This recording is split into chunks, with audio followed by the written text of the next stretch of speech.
Anyone who has been a live witness to a Gordon Ramsay's Kitchen Nightmares episode, what was it like? Is it all staged?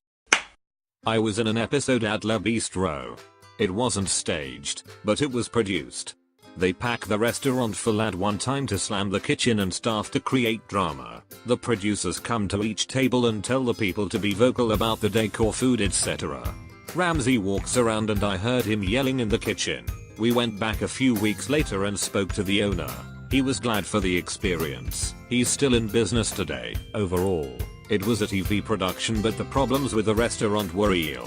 One interesting note, we were told not to wear white. When I went to the bathroom, Ramsey was screaming at the owner, "I wouldn't feed that to my fucking dog." Classic Ramsey. Another note, Ramsey whispered to the owner when he was leaving. He told him to build up the restaurant and then sell it and build a bigger one. Another note, I was told by the owner that Gia has a small earpiece he wears. So when something happens or he isn't, it is reported to him by the producers into the earpiece. They have cameras and microphones everywhere. Yes.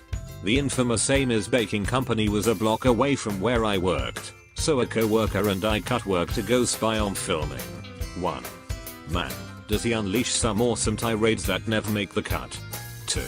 He is so pissed because he really is passionate about the restaurant industry, and he hates willful ignorance. Honest mistakes and inexperience are met with much more kindness. Keep in mind, this is what I interpreted from watching him. He never outwardly said anything like that. 3. He is highly protective of wait staff, especially young wait staff. That's all I really got to see. He really came across as a stand-up guy, though. At one of them, my buddy said he thought he saw a hair on his plate, and a producer and cameraman rushed over to film it. The producer said, "I think that's yours," and my buddy agreed, so they walked away.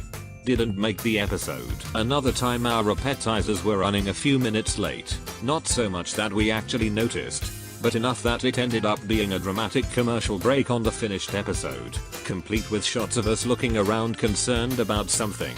At a third taping, our dinner was running very late. A producer kept asking us if we wanted to leave, saying that they would totally understand if we walked out right now, and that if we did they would comp our meal the following night if we came back. I guess they needed shots of angry customers walking out because service was slow. We stayed anyway and the owner came over and bought us shots. I worked in the post-production stage of some early Kitchen Nightmares in the UK. Off-camera, Gordon is a lot nicer. When he visits the kitchen, he walks around and inspects it. Can see him getting more and more worked up whenever he sees something wrong. What you see on TV is a cut-down version at the climax of his anger. I wouldn't say it's fake, but more like a slice of a much longer engagement between Gordon and the kitchen staff and owners. I wasn't on set and have never met the man. I couldn't tell you if he is putting on a performance with a slow build or if he is genuinely angry. I have seen the unedited rushes though, so I can tell you he is not reading a script. I lived less than a mile from a place he did early on. I knew the place and had seen the crew setting up at Sebastian's as I walked home one day. What a ducktard that owner guy was. Basically, they don't have to fake much of anything because they cast owners who are going to give you the goods on TV. They are egomaniacs who know nothing, so they go up against Gordon, who is not just an owner, but an actual chef.